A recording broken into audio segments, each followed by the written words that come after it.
இல்லாததால் ஆன்லைனிலேயே நடந்த நிச்சயதார்த்தம். கர்நாடகாவில் நடந்த நிகழ்ச்சி சம்பவம்.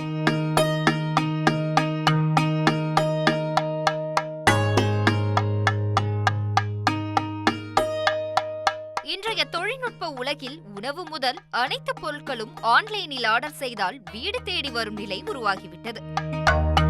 இந்த நிலையில் வாலிபரும் இளம் பெண்ணும் ஆன்லைனில் திருமண நிச்சயதார்த்தம் செய்து கொண்டுள்ளனர். இது சமூக வலைதளங்களில் பேசுபொருளாகியுள்ளது. பெங்களூருவில் உள்ள சக்கரபாவி கிராமத்தை சேர்ந்தவர் சுகாஷ். இவர் கனடா நாட்டில் வேலை செய்து வருகிறார். அதுபோல் உடுப்பியை சேர்ந்தவர் மேக்னா. இவர்கள் இருவருக்கும் பெற்றோர் திருமணம் பேசி முடிவு செய்துள்ளனர். வருகிற ஜனவரி மாதம் 7 மற்றும் 8ஆம் தேதிகளில் திருமணம். அதற்கு முன்பாகவே நேற்று இருவருக்கும் திருமண நிச்சயதார்த்தம் நடத்த இருவரின் பெற்றோரும் முடிவு செய்துள்ளனர். ஆனால் சுகாசுக்கு விடுமுறை கிடைக்கவில்லை. இதையடுத்து இரு குடும்பத்தினரும் ஆன்லைனில் திருமண நிச்சயதார்த்தம் செய்ய முடிவு செய்துள்ளனர்.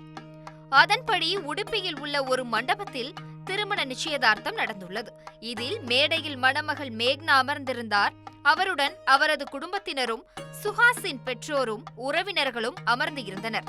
ஆனால் மணமகன் சுஹாஸ் கனடாவில் இருந்தபடி ஆன்லைனில் இந்த நிகழ்ச்சியில் பங்கேற்றார். இதற்காக திருமண மண்டபத்தில் பிரம்மாண்ட LED திரை அமைக்கப்பட்டு இருந்தது. அந்த திரையில் சுஹாஸ் தோன்றினார். அதையடுத்து சுஹாஸ் மேக்னாவுக்கு திருமண நிச்சயதார்த்தம் நடந்தது.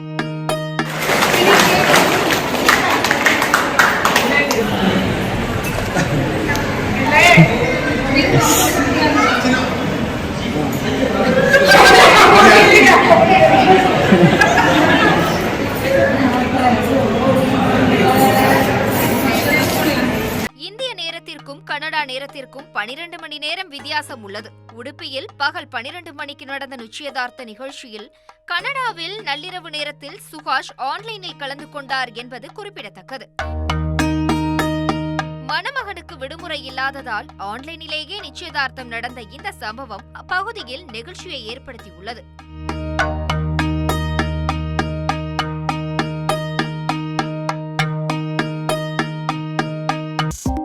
2.66 கோடிக்கும் அதிகமான மக்களின் உள்ளங்களை வென்ற தந்தி டிவியின் டிஜிட்டல் தளங்கள், 1.25 கோடி யூடியூப் சப்ஸ்கிரைபர்ஸ், 47 லட்சம் ஃபேஸ்புக் ஃபாலோவர்ஸ், 25 லட்சம் இன்ஸ்டாகிராம் ஃபாலோவர்ஸ், 23 லட்சம் எக்ஸ் ஃபாலோவர்ஸ், 11 லட்சம் தந்தி ஆப் டவுன்லோட்ஸ், 35 லட்சம் வெப்சைட் மந்த்லி ஆக்டிவ் யூசர்ஸ். அசுரபலம் கொண்ட எங்கள் டிஜிட்டல் கரங்களில் உங்கள் விளம்பரங்களை சேர்க்க வாட்ஸ்அப் பண்ணுங்க 8939888378.